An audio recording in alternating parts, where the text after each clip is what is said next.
I'm Justin Zoradi. I'm the director of These Numbers Have Faces. We're a Portland-based nonprofit, but we work in Cape Town, South Africa.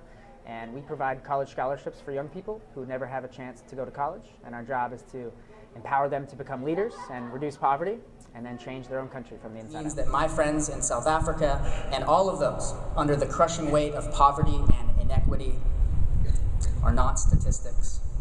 They're not pie graphs or Excel spreadsheets or color-coded charts. These numbers have faces. So in college, was this vision, bursting vision from you? Since you were a teenager, you're always thinking, I'm going to help South Africans go to college. No. There was no vision for this.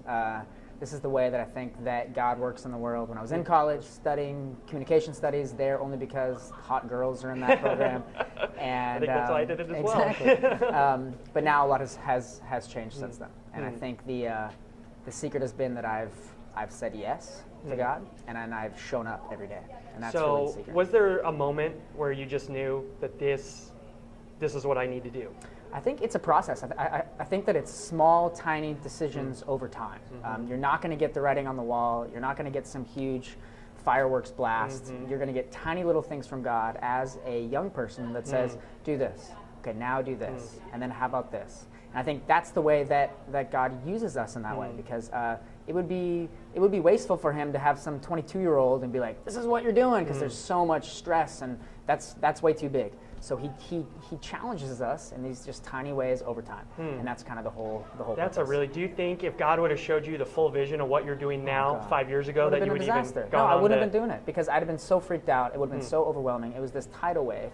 And now what I get to do is that I get to look back and go, oh my gosh, I did this, and then that led to this, and that led to this. And so for me, it was graduating from college and taking an unpaid internship in Grand Rapids, Michigan, where I drove across the country by myself. And then it was taking another unpaid internship in Belfast, Northern Ireland, where I flew across the world by myself.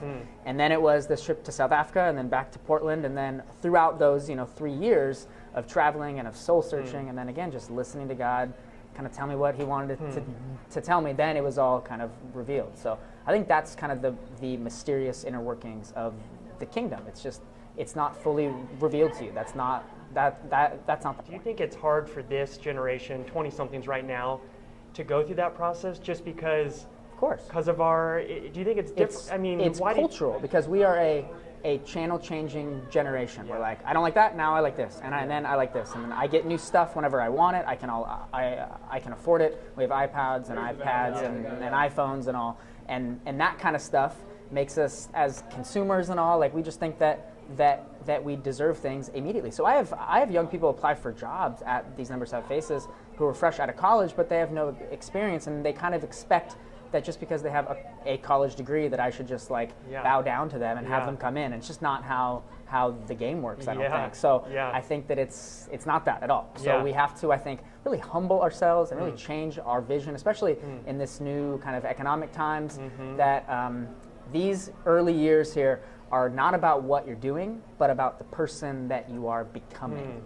And that's kind of the crucial aspect here. So become that great person, have that great conviction, that great passion, be that guy or gal first, and then let the other things come whenever they do.